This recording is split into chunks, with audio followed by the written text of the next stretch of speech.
What happens when the person hired to clean up your mess is the only one who can expose the filth you hide?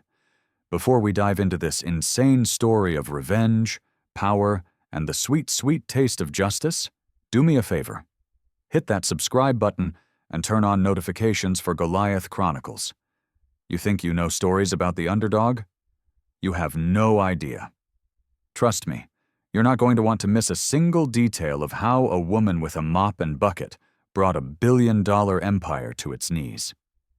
Some people are born with a silver spoon so far up their ass, they can taste the polish. Serafina Sterling Vaughn was one of them.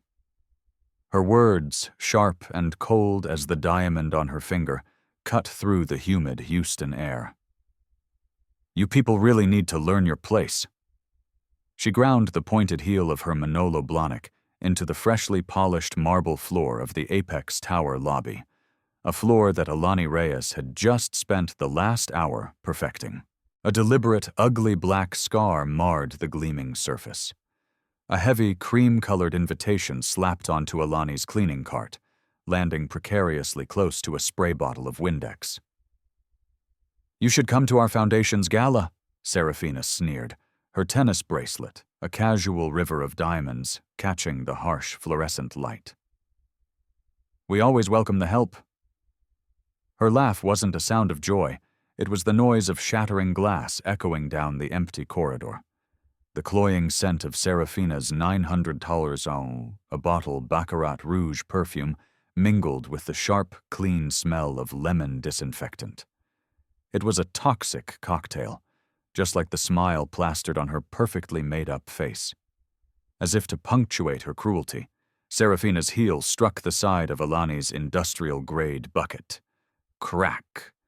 Gray water exploded outwards, a filthy wave that soaked the worn, rubber-soled shoes Alani had been wearing for the past 3 years. "Clean that up before you go," Serafina commanded, her tone bored, as if she were talking to a piece of furniture.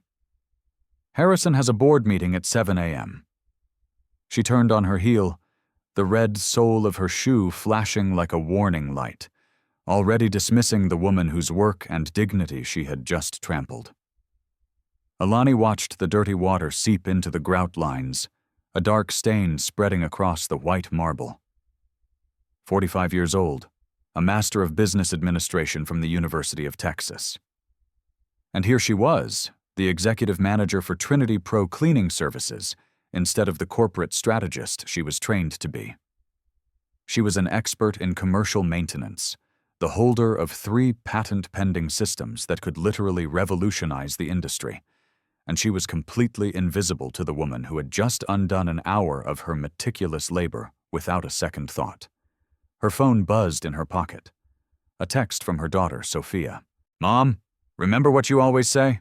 Walk into every room like you fucking own it. When are you gonna start taking your own advice?" Alani's fingers, calloused from years of hard work, tightened around the smooth handle of her mop. Perhaps sooner than anyone, least of all Serafina Sterling Vaughn, could possibly imagine. "I'll consider it," Alani said, her voice impossibly steady, a calm sea over a raging storm in her throat. Serafina, already halfway to the elevator bank, froze mid-stride. She turned back, one perfectly sculpted eyebrow arched in disbelief.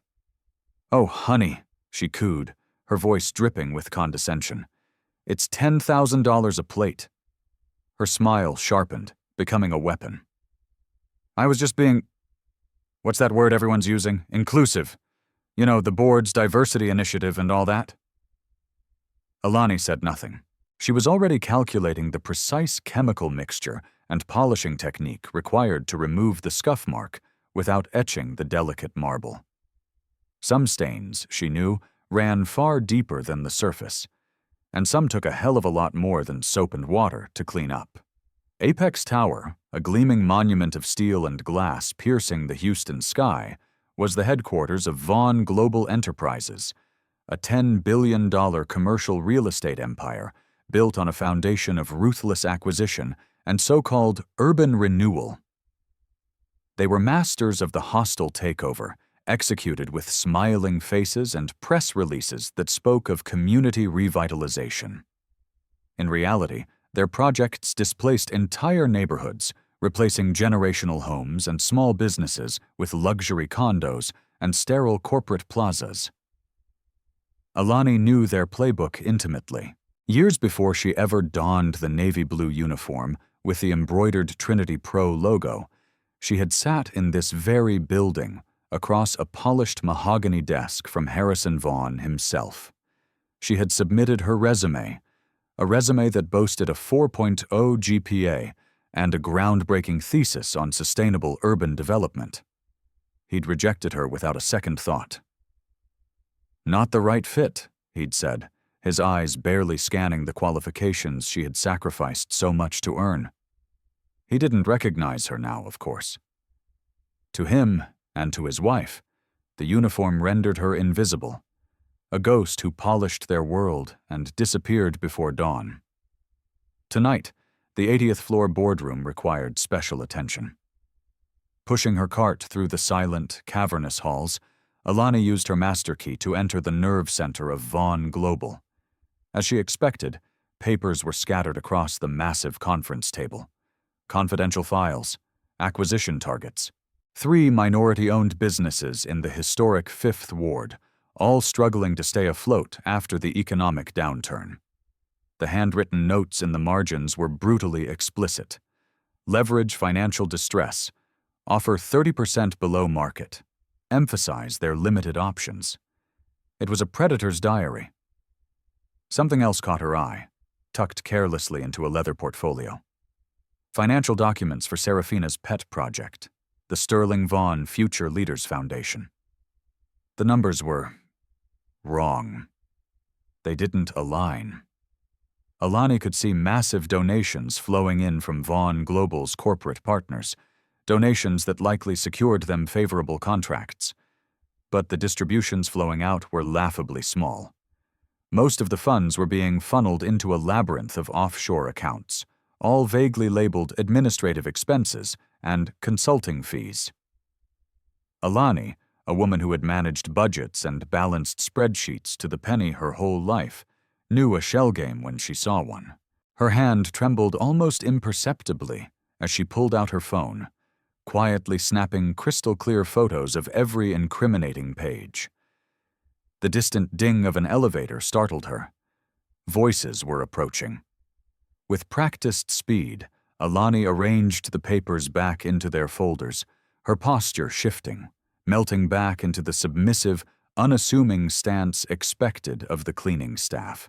Harrison Vaughn entered first, a silver-haired titan in a bespoke Brioni suit, radiating the unshakable confidence that came with old money and a Harvard Business School degree. At 62, he had transformed his father's modest construction company into a corporate behemoth. Clinging to his arm was Serafina, 19 years his junior, his third wife, her second husband. "The cleaning lady is still here," Serafina noted, her voice laced with annoyance, as if Alani's very presence was an inconvenience. Harrison barely glanced in her direction. "Just work around us. We won't be long. Boitum." But here's the question that hangs in the air of that silent, opulent boardroom. Will Alani remain invisible to these people who build their fortunes by stepping on the necks of others? Or has Serafina Sterling Vaughn finally, fatally, targeted the wrong woman? Alani arrived before sunrise on Monday to find Marcus Thorne, the owner of Trinity Pro Cleaning Services, pacing anxiously in the service bay. His usual jovial smile was gone, replaced by a deep crease of worry on his forehead. "Vaughn Global is reviewing all their vendor contracts," he said, his voice low and strained. He ran a hand over his tired face. "That's 40% of our business, Alani. 40%. I can't lose this contract."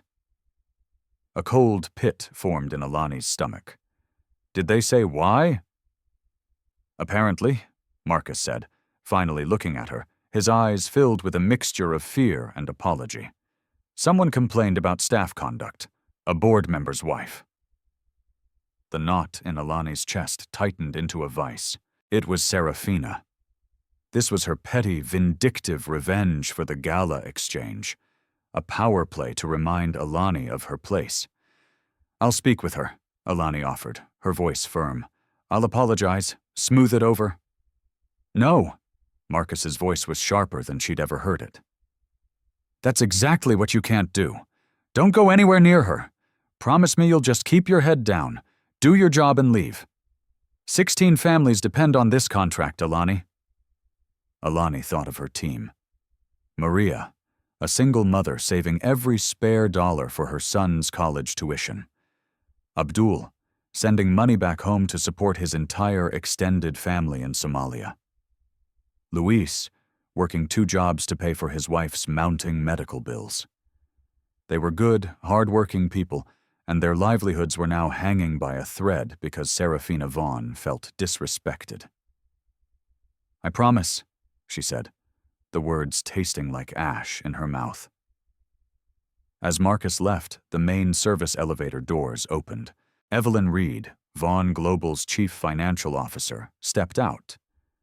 Dressed in a severe charcoal suit, her phone pressed to her ear, Evelyn was a rare creature in the Apex Tower. At 50, she was the highest-ranking woman in the company, a shark in a tank of sharks, and the only executive who ever made a point of nodding a greeting to Alani. It was a small gesture, but in this world of enforced invisibility, it felt monumental. "I understand the contract review, Harrison," Evelyn was saying into her phone, her voice crisp and authoritative. "But slashing costs by hiring undocumented workers is a PR nightmare waiting to happen, not to mention the legal liability." She stopped short, noticing Alani. "I'll call you back." She gave Alani that familiar, respectful nod.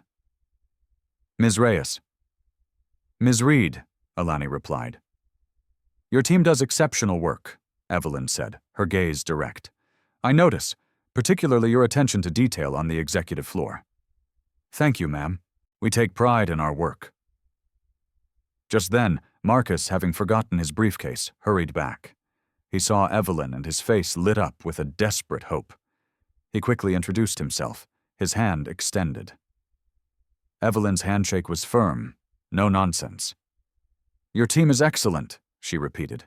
"Ms. Reyes, in particular, runs a tight ship." Marcus beamed, seizing the opportunity. "Alani's our best, the absolute cream of the crop. MBA from UT Austin, if you can believe it. Overqualified doesn't even begin to cover it." Something flickered in Evelyn Reed's sharp, intelligent eyes. A spark of interest. "Is that so?" she murmured, her gaze lingering on Alani for a moment longer than necessary, before she turned and walked toward the executive offices. That afternoon, Alani was quietly polishing the credenza outside Harrison Vaughn's office when she heard Serafina's voice, shrill and imperious, carrying through the partially open door. "I don't give a damn about the liability, Harrison." That cleaning woman looked at me. The disrespect was palpable. "Find another service. I want them gone." There was a pause, and then Harrison's deeper, more measured tone. "Evelyn strongly advises against it. Something about worker protections and potential lawsuits." "Since when do you care what Evelyn thinks?" Serafina shot back. "She's a glorified accountant. I want them gone. End of story." Alani slipped away, her heart pounding a frantic rhythm against her ribs. Her team. 16 people with families, mortgages, dreams, and medical bills. All of their futures were on the line because Serafina Vaughn, a woman who had never known a single day of real struggle, felt she had been looked at disrespectfully. Later, while restocking the executive kitchen, Alani found herself in the middle of a lunch Serafina was hosting for her charity board, a group of equally wealthy, impeccably dressed women. Serafina spotted her from across the room, her eyes narrowing into cruel slits. "Perfect timing," she announced, her voice ringing with false cheer. "Fresh coffee, please. The decaf this time." Alani prepared the ridiculously expensive, single-origin brew, her movements precise and economical. She served Serafina first, placing the delicate porcelain cup on its saucer. Serafina accepted it without a word of acknowledgement. Then, while maintaining direct, unwavering eye contact with Alani, she deliberately tipped the cup, sending a river of hot, black coffee cascading over the freshly mopped, gleaming white floor. "Oops," Serafina said, her lips curving into a smug, triumphant smile. "Accidents happen." From the doorway, Evelyn Reed observed the entire interaction, her expression unreadable. When Serafina and her friends moved into the adjoining conference room, cackling like hens, Evelyn approached Alani. Alani was already on her knees, mopping up the spill. "Some stains run deeper than others, Mrs. Vaughn," Alani said quietly, her voice devoid of emotion as she worked the mop. "But everything can be cleaned, if you have the right solution." Evelyn Reed's eyebrow raised just a fraction of an inch. "An interesting perspective, Ms. Reyes," she said, her voice a low murmur. "A very interesting perspective indeed. The question is no longer just about Alani. It's bigger now. Will she be able to save the jobs of 16 innocent people, including her own? Or is the weight of Serafina's cruelty about to crush them all? This is the moment where a victim either stays a victim or starts to become a threat. Stick with us." After her shift officially ended, Alani didn't go home. Instead, she remained in the silent, empty skyscraper, making her way to a forgotten maintenance closet on a sub-level floor. For the past 3 years, this tiny, windowless room was where she had spent her lunch breaks and countless overtime hours. It was her laboratory, her sanctuary, her secret. She had transformed it into a workspace, a place where the brilliant strategist with the MBA could finally breathe. Here, she had developed her patented cleaning system, a revolutionary trifecta of eco-friendly chemical solutions, ultra-efficient application methods, and a water reclamation process that was nothing short of genius. Independent lab tests, paid for with her meager savings, confirmed her results. 40% less water usage, a 63% reduction in chemical waste, and 28% faster completion times compared to industry standards. This closet held more than just carefully labeled samples, prototype applicators, and binders filled with research. It held her dreams of a future free from Serafina Vaughn, a future where she was seen for her mind, not her uniform. Tomorrow she had a meeting. A real one, with investors from Breakthrough Ventures, a firm that specialized in funding minority-owned startups. She'd already been rejected by 5 other firms, but this one felt different. Hope, after so many years of disappointment, felt like a dangerous, fragile thing. The door to the closet swung open so suddenly it banged against the wall. Serafina Sterling Vaughn stood there, her expression shifting from surprise to a kind of predatory amusement. "Working late?" she purred. Her dismissive gaze swept over Alani's meticulously organized presentation materials. "What is all this?" Alani instinctively straightened up, moving to block the view of her work. "It's a research project." Serafina's eyes gleamed. She stepped into the tiny space, picking up one of Alani's prototype applicator wands. "Playing inventor on company time? Naughty, naughty." Her phone appeared in her hand, as if by magic. "I think Harrison will find this very interesting." "It's my lunch break," Alani said, her voice tight. "And that is proprietary technology." Ignoring her, Serafina began snapping photos of Alani's diagrams, her complex chemical formulas, the executive summary of her business plan. "Proprietary?" she said, her laugh sharp and humorless. "A cleaning lady with patents. How positively adorable." "Please don't touch those," Alani said, her voice low and dangerous, as she reached for the main research binder that Serafina was now flipping through with manicured fingers. "Or what?" Serafina's voice hardened, the faux amusement gone, replaced by pure venom. You'll complain to HR about the CEO's wife. She took several more photos, the flash illuminating the cramped closet. Know your place. The next morning, Alani received a terse email. Her investor meeting had been canceled. No explanation given. By afternoon, a press release from Vaughn Global hit the newswires. It announced a bold new sustainability initiative in commercial cleaning technology, one that sounded eerily, sickeningly familiar to Alani's own system. The press release featured a glamorous photo of Serafina, who was quoted extensively. Mrs. Serafina Sterling Vaughn has developed an innovative, eco-conscious approach to cleaning methods that will revolutionize the industry, the release gushed, all while creating opportunities for disadvantaged communities through her charitable foundation. Alani felt the floor drop out from under her. She found Serafina in the executive restroom, touching up her lipstick in the mirror as if she didn't have a care in the world. "You stole my work," Alani said, her voice a raw whisper. She blocked the doorway, trapping them both inside. Serafina barely glanced at her reflection in the mirror. "Don't be so dramatic. I simply improved upon some very basic concepts that, frankly, anyone could have developed." "I have documented proof." Alani's voice grew stronger, fueled by a righteous, white-hot fury. "Proof of prior development. Patent applications filed months ago." Serafina finally turned, her eyes as cold and dead as a winter sky. "And who, exactly, is going to believe a cleaning lady invented this over the CEO's wife?" She took a step closer, her perfume suffocating. "No. Your place." Alani didn't move. She didn't flinch. In her pocket, her phone was silently recording every single word. "You've made a terrible mistake," Alani said quietly. Serafina stepped even closer, until she was inches from Alani's face. "No, sweetheart, you have. Cross me again, and Trinity Pro Cleaning loses a lot more than just this contract. 3 years of innovation. A lifetime of struggle. Is it all about to be stolen by a woman who's never worked an honest day in her life? What do you do when the system is designed for you to lose?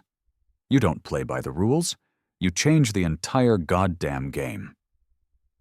2 weeks later, Serafina hosted a lavish pre-gala luncheon to showcase her charitable innovations. Marcus, terrified of losing the contract, assigned Alani to staff the event, despite her furious objections. "We can't afford to upset her anymore," he pleaded, his eyes begging her to understand. "Just keep your head down, please." The grand ballroom of the Post Oak Hotel was overflowing with Houston's wealthiest donors, socialites, and fawning members of the press.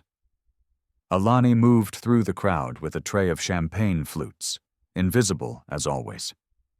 Serafina, glowing under the admiring attention, stood at a podium, presenting Alani's cleaning system as her own brilliant brainchild. "My foundation is dedicated to identifying holistic solutions for underprivileged communities," she explained to a reporter from the Houston Chronicle. "These revolutionary cleaning methods not only provide safer working conditions, but also protect our precious environment." Then, Serafina spotted Alani serving champagne nearby. A cruel, opportunistic glint appeared in her eye. She waved Alani over. Everyone, I want you to meet my inspiration," Serafina announced to the captive audience, gripping Alani's shoulder in a surprisingly strong grasp. She pushed down slightly, a subtle but unmistakable gesture of dominance. "This woman has shown me just how much the underprivileged can be helped by my vision." Alani refused to buckle. She maintained her posture, her spine straight as steel, even as Serafina's hand tried to force her into a servile position. The room, oblivious, erupted in applause for Serafina's supposed compassion. "Perhaps she could demonstrate the proper cleaning technique for us," Serafina suggested, her eyes glittering with malice, trying to bait Alani into a public humiliation. Alani remained perfectly still, her face a mask of professional calm. she would not give her the satisfaction. Another time, perhaps, Serafina conceded with a tight smile when Alani didn't respond. She's shy. After the presentation, Evelyn Reed found Alani in a quiet service corridor. That was an interesting presentation, Evelyn said, her tone neutral. Those chemical formulations she described seemed quite technical for a layperson. Alani remained silent, her jaw tight. I've seen similar concepts before, Evelyn continued, her sharp eyes studying Alani's face. In patent applications. Alani's head snapped up. Evelyn handed her a simple, elegant business card. My private number. Call me. Is this the ally Alani has been waiting for? Or just another player in a game where she's always been the pawn? It's hard to know who to trust when you're at the bottom, but sometimes the enemy of your enemy is the best friend you could ever ask for. That evening, a text lit up Alani's phone, a beacon in the darkness of her crushing defeat. It was from Sophia. Mom, I got it! Vaughn Global Summer Associate Program. Pride and a sickening dread collided in Alani's chest. Sophia had worked relentlessly for this. A 4.0 GPA at Rice University, a double major in finance and economics. She was perfect for the prestigious internship that was a direct pipeline to Wall Street. But the thought of her brilliant, hopeful daughter entering Serafina Vaughn's orbit, of being in that viper's sphere of influence, made Alani's skin crawl. Before she could formulate a reply, another message came through. Why aren't you excited? This is everything we've been working for. I am excited, Mija, Alani typed back, the lie feeling heavy on her fingertips. So proud. Let's celebrate tonight. 3 days later, Alani was cleaning the executive parking garage after hours, the cavernous concrete space echoing with the hum of her floor polisher. A sleek, black Escalade screeched to a halt just inches from her cart. Serafina emerged, her face a mask of incandescent rage. Your daughter, she spat, the words dripping with venom. Sophia Reyes, the new summer associate. Alani froze, her blood turning to ice. What about her? Serafina moved closer, backing Alani against a cold, concrete pillar. Did you really think I wouldn't find out? That you could plant your spawn in my husband's company as some kind of spy? She earned that position, Alani said, her voice shaking but firm. She was top of her class. Spare me, Serafina hissed, her eyes narrowing.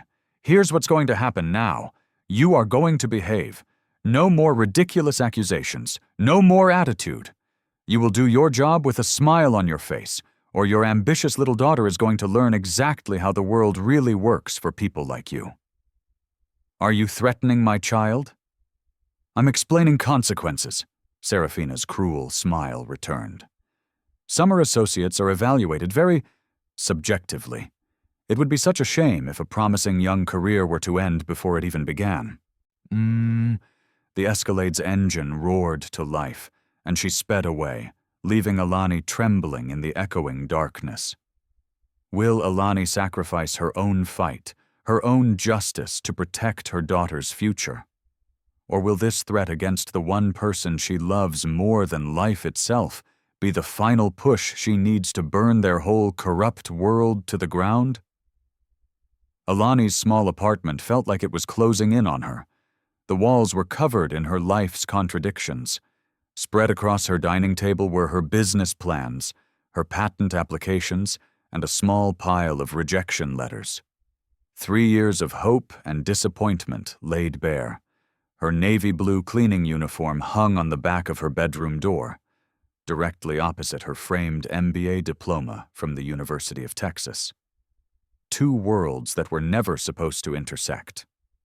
This modest 2-bedroom apartment in Houston's East End had been their sanctuary for 15 years. Every piece of furniture told a story of sacrifice and love. The second-hand couch where she'd read bedtime stories to a toddler Sophia. The dining table where they'd tackled homework together, Alani studying for her MBA exams while Sophia colored beside her.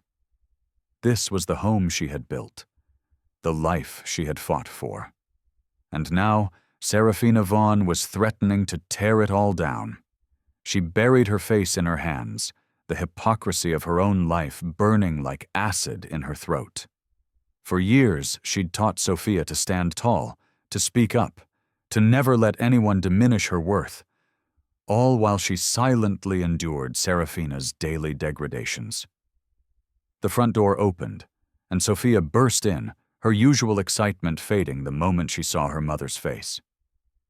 "What happened?" she asked, dropping her backpack and rushing to Alani's side. "Nothing, Mija," Alani said automatically, the protective lie a reflex. "Mom." Sophia's voice was firm now, no longer a child's. "Stop it. I'm not a kid anymore. Tell me." And so the story spilled out. The stolen patents, the threatened contract, and finally, Serafina's veiled threat against Sophia's internship. With each word, a deep, burning shame crawled up Alani's spine. She had tried to protect her daughter from the ugliness of the world, and in doing so, she had failed to protect herself. Sophia listened in silence, her expression hardening.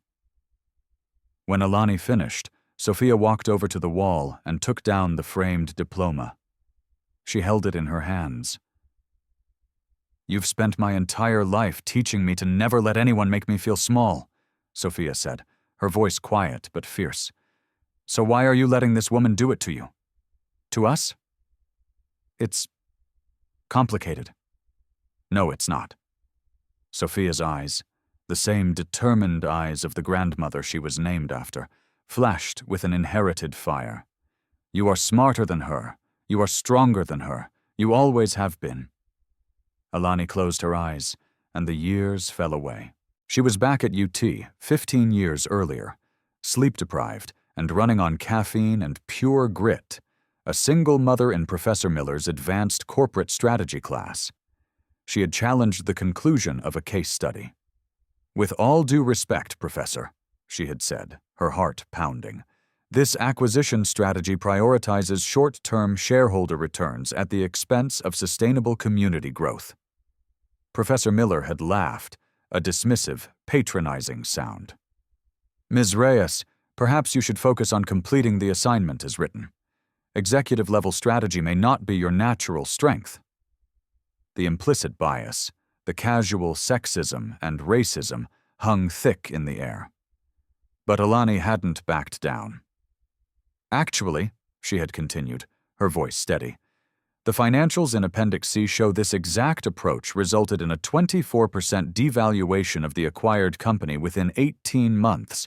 An alternative strategy, outlined on page 47 of the report, would have yielded 16% sustainable growth."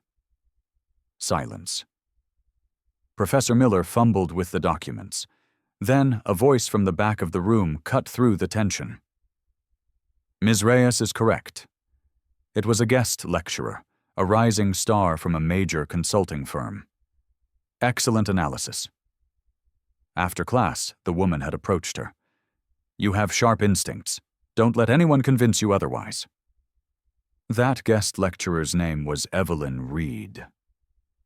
The memory crystallized something inside Alani. She had stood her ground then, armed with nothing but her intelligence and the facts. Doors had still closed. Interviews had still ended with "not the right fit." But she had not been broken. She opened her eyes, meeting Sophia's determined gaze. "You're right," Alani said, a new resolve hardening her voice. "This ends now." As if on cue, her phone buzzed. Unknown number. Alani answered, her heart skipping a beat. "Ms. Reyes? This is Evelyn Reed. Are you available to meet tomorrow? There's something we need to discuss." They met at a small, unassuming coffee shop 10 blocks from the Apex Tower. No chance of being seen. Evelyn arrived in jeans and a sweater, her hair pulled back, almost unrecognizable without her corporate armor. "Thank you for coming," she said, sliding into the booth, skipping the usual corporate pleasantries. "Your message sounded urgent," Alani replied. Evelyn glanced around the cafe before placing a sleek leather portfolio on the table. I've been tracking Serafina's activities for months. Why? When the CFO of a $10 billion company identifies seven-figure administrative expenses with no documentation, it becomes my business, Evelyn said dryly. She opened the portfolio. Serafina's charity is a sham. It's a shell company designed to launder money and evade taxes. She slid several documents across the table. Offshore accounts, falsified board minutes, forged signatures. Alani stared at the evidence, a dizzying trail of donor funds being used for personal expenses, designer clothes, jewelry, a vacation property in Turks and Caicos, all disguised as community outreach. Why are you showing this to me? Alani asked, her mind racing. Because sometimes the most powerful position in the room is the one nobody notices, Evelyn said, her gaze intense. You see everything from where you stand, don't you, Ms. Reyes? What do you want from me? Evidence I can't access? Evelyn's voice hardened. Conversations I'm not privy to. Board meetings where I'm conveniently excluded. I need what's inside the room. You want me to spy for you. I want justice, Evelyn corrected her. Harrison is letting his wife's greed and vanity destroy what could be an ethical, profitable company.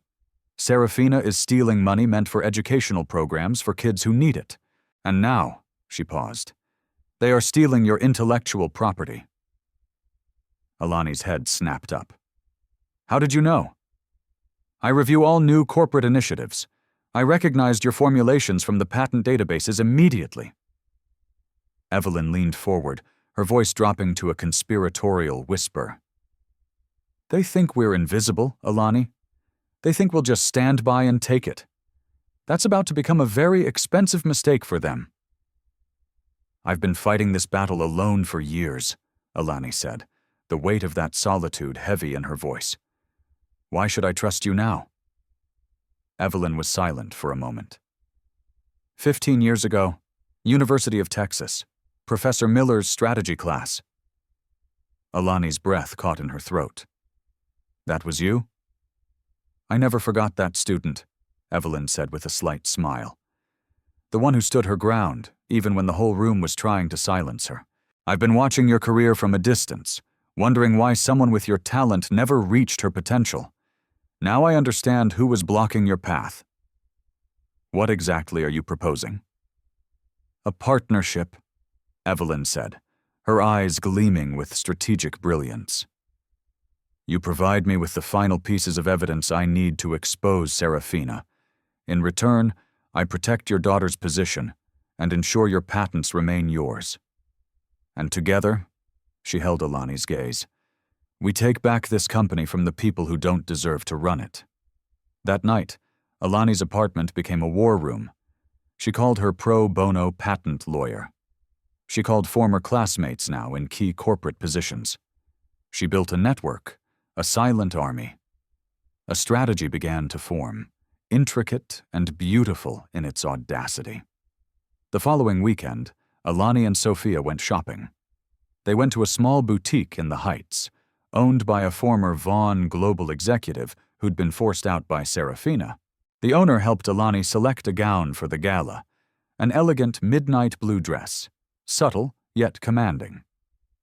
You're really going through with this? Sophia asked, as Alani stared at her transformed reflection in the mirror. I am, Alani said. Sophia walked over and adjusted the shoulder of the gown. Walk in like you already own the company, Mom, she whispered. Walk in and take it. How does a cleaning lady, armed with nothing but the truth and her own brilliance, outmaneuver people who have spent their entire lives stepping on others to get ahead? You're about to find out. The ballroom at the Post Oak Hotel was a glittering galaxy of Houston's elite. Crystal chandeliers dripped light onto tables, laden with white orchids and polished silver.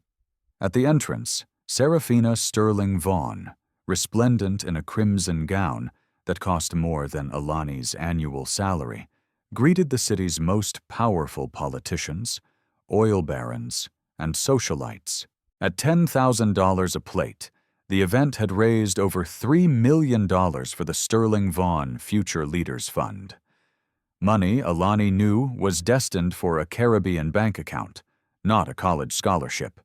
Harrison Vaughan stood nearby, a bored king surveying his court, more interested in cornering a potential investor than in his wife's social triumph.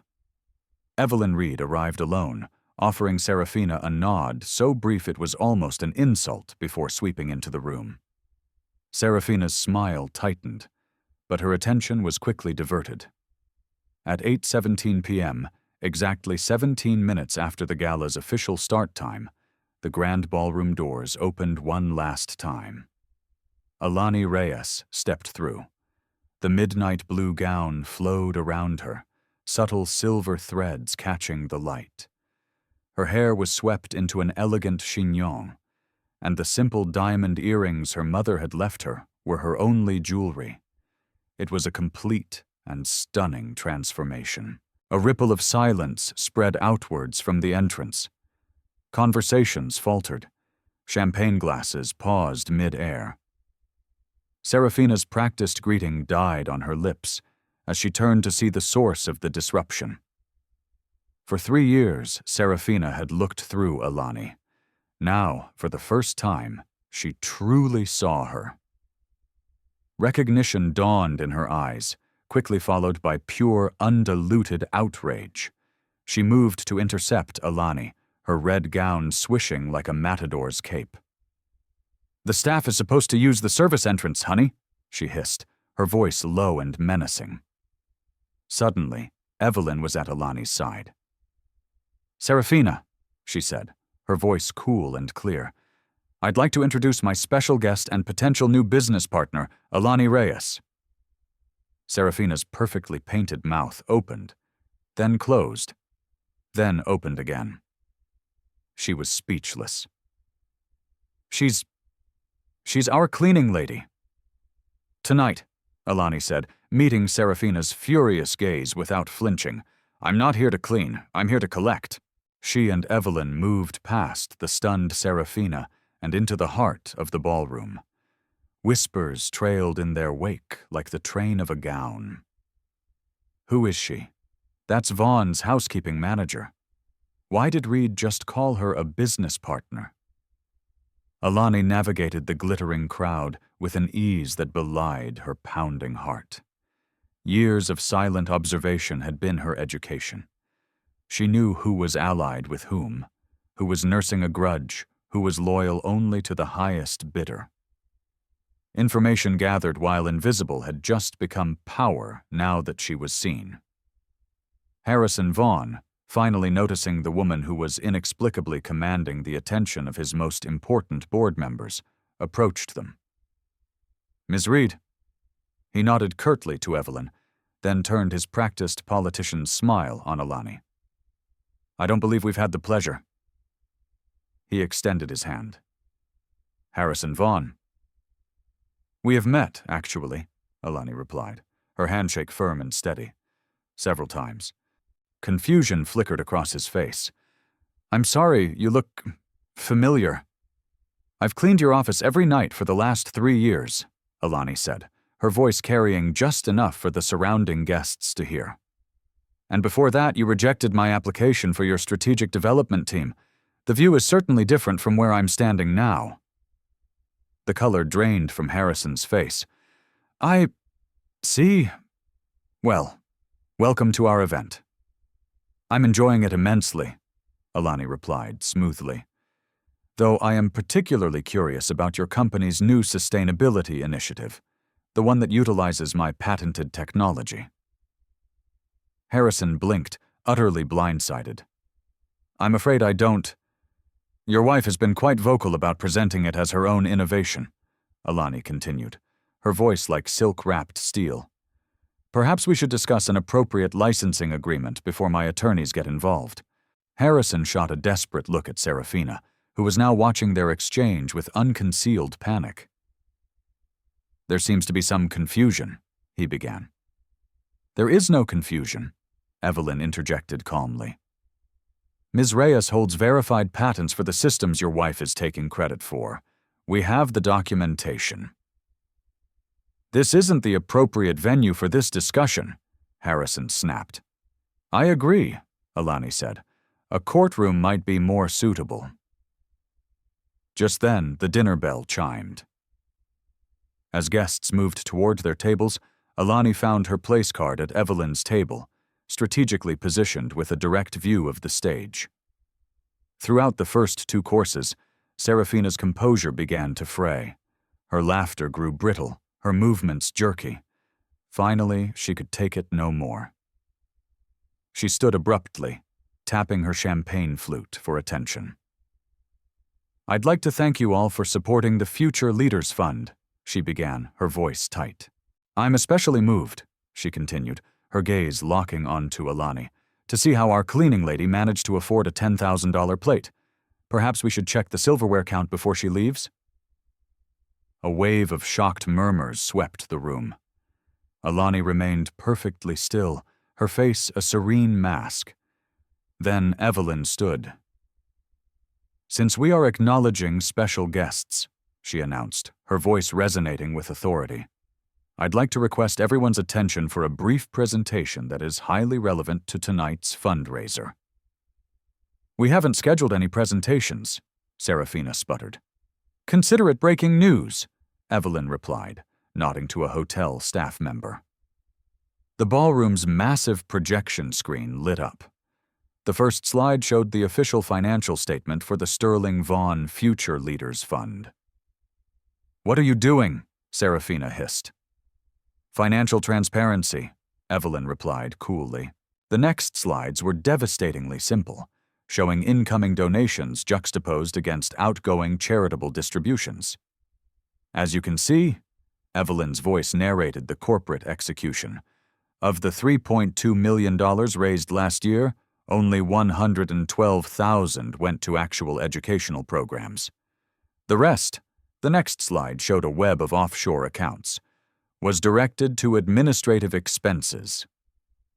Serafina lunged for the podium, shouting, "This is slander! Lies!" In her rage, she stumbled, crashing into a champagne tower. Glass shattered. The room fell silent. My wife is understandably upset by these baseless accusations, Harrison stammered, trying to regain control. Baseless? Evelyn raised an eyebrow. The SEC and the IRS received our full report this afternoon, as have the major media outlets in this city. Prominent donors began to stand and quietly make for the exits. This is a foundation issue, Harrison insisted, his voice cracking. Vaughan Global bears no responsibility. That's an interesting position to take, Alani said, finally rising from her seat. All eyes turned to her. Especially since Vaughan Global's new sustainability initiative was announced as a partnership with that very same foundation, an initiative built entirely on my intellectual property. She let that sink in. That's fraud, Mr. Vaughan, corporate and personal. She looked directly at him. You're a cleaning lady, he had said to her once. I'm a Howard University MBA graduate with 3 patents pending. She corrected him now, for all the world to hear. And I've had some very interesting conversations with your chief competitors about licensing my technology. They seemed quite impressed. The board members' expressions shifted from shock to cold, hard calculation. But that's not all, Alani continued, pressing her advantage. My second patent covers a sustainable building maintenance system that would reduce Vaughan Global's operational costs by an estimated 34% annually. Based on your current portfolio, that's roughly $47 million in savings per year. She paused. You thought I was beneath your notice because I cleaned up your messes, and that's why you never saw me building something that could either save your company or help your competitors destroy you. The room had transformed. Alani was no longer an intruder. She was the center of gravity. Harrison Vaughan, for the first time in his life, looked small. Perhaps we should discuss this privately, Ms. Reyes, he said, his voice strained. No more private discussions, Alani replied. Here are my terms. She held up one finger. First, a significant minority ownership stake in Vaughn Global, 12.5%, reflecting the value of my technology.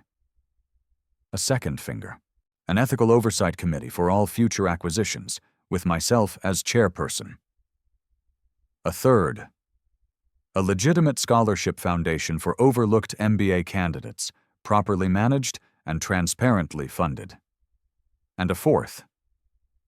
Serafina's immediate and permanent resignation from all company and charity positions. That's preposterous, Harrison blustered. Harriet Williamson, the longest-serving board member, interrupted him. The board, she said, her voice cutting through his protest, would like to review Ms. Reyes's patents, immediately. Serafina, her face a mask of humiliation and rage, turned and fled, her red dress a bloody stain against the white marble. No one watched her go. All eyes were on Alani. In the adjacent conference room, she laid out her life's work. When she was done, there was a long silence. "The board will consider your proposals," Harriet Williamson said finally, her voice filled with a new respect. Outside, the gala was over. The glittering illusion had shattered. As the board deliberated, Alani stood alone by a window, looking out at the city lights. With the table so dramatically turned, will she choose the path of revenge or the path of transformation? The most dangerous thing in the world is a woman with nothing left to lose, and the most powerful thing in the world is a woman who is finally ready to win. 3 months later, the world was a different place.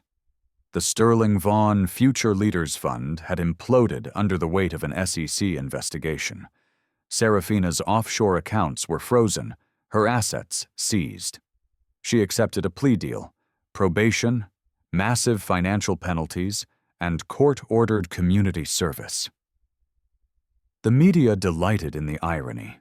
She was assigned to teach financial literacy in low-income schools. She and Harrison divorced quietly and messily. She disappeared to Palm Beach. He took an early retirement and retreated to a smaller, less influential life in Arizona. The Washington Post ran a front-page story, "From Boardroom Floor to Boardroom Table: How Alani Reyes Exposed a Billion-Dollar Fraud."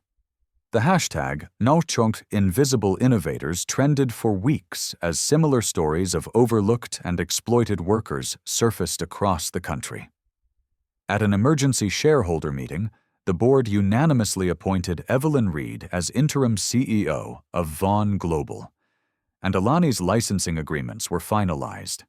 She secured an 8.5% ownership stake, less than she'd demanded, but still making her a multimillionaire overnight. More importantly, she was named chairperson of the new Ethics and Community Impact Committee. Her first act was to transform the predatory acquisition of a minority-owned property management firm into a genuine partnership, saving the business and creating a new model for community-centered development. "We should be lifting businesses up, not swallowing them whole," she told the board. They listened. Her cleaning technology division, launched as a subsidiary of Vaughn Global, was an immediate success. Prestige Cleaning Services, Marcus Thorne's company, became the flagship partner, its contract renewed with new requirements for fair wages and benefits. The newly renamed and restructured Reyes Reed Scholarship Foundation awarded its first grants to MBA candidates from underrepresented backgrounds, with all financial records made publicly accessible. On a Tuesday morning, Alani arrived at Apex Tower at 8:15 a.m. for her first board meeting as Director and Chief Innovation Officer. She walked through the main lobby. "Good morning, Ms. Reyes," the security guard said, handing her a permanent access badge. The elevator ascended directly to the 80th floor. Her office, Harrison Vaughn's former corner suite, waited for her name already etched on a brass plaque. Inside, she found Evelyn. "Ready for this?" Evelyn asked. "I've been ready for years," Alani replied. After the board meeting, Where her proposal for new ethical investment guidelines passed unanimously, they held a press conference. A reporter called out, "Ms. Reyes, how does it feel to go from cleaning the executive bathroom to having your own corner office?" The room tensed. Alani looked directly into the camera, her voice calm and steady. "The most dangerous thing you can do is underestimate the person you've been taught to look down on. My position has changed, but my purpose has not. I've always been focused on improving systems and creating more ethical ways to operate. The only difference is, now you're all listening." The video clip went viral. That evening, she celebrated with Sophia, who had accepted a position at a minority-owned investment firm, turning down offers from Wall Street giants. "Following your footsteps, Mom," Sophia had said, "making the path wider for others." 1 year later, Alani stood at a podium in that same hotel ballroom. This time, she was hosting the inaugural grant ceremony for her own foundation, the Taylor Innovation Foundation, funding startups led by women and minorities. Montgomery Industries, under the joint leadership of Evelyn and Alani, had become a model for ethical capitalism. After the ceremony, near the service entrance, she saw a young woman in a hotel uniform watching the proceedings. Alani approached her. "I'm Alani Reyes," she said, extending her hand. "Gabriela," the young woman replied, her handshake firm. "I know who you are. Everyone does." "Are you interested in business, Gabriela?" "I'm studying sustainable architecture at community college at night," she said. Alani retrieved a card from her clutch. "Our next entrepreneur workshop is on Tuesday. Your ideas matter. Your position is temporary, but your potential is permanent."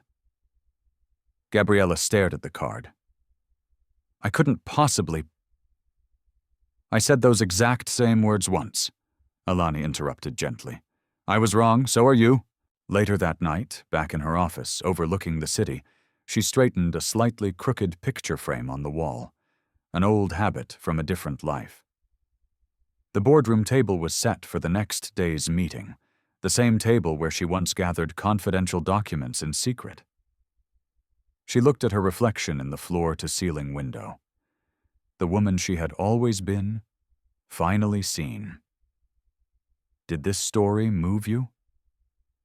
Alani's journey from invisible to unstoppable is a powerful reminder that our circumstances do not define our worth. Here at Goliath Chronicles, we believe in the power of stories like these to illuminate the resilience of the human spirit.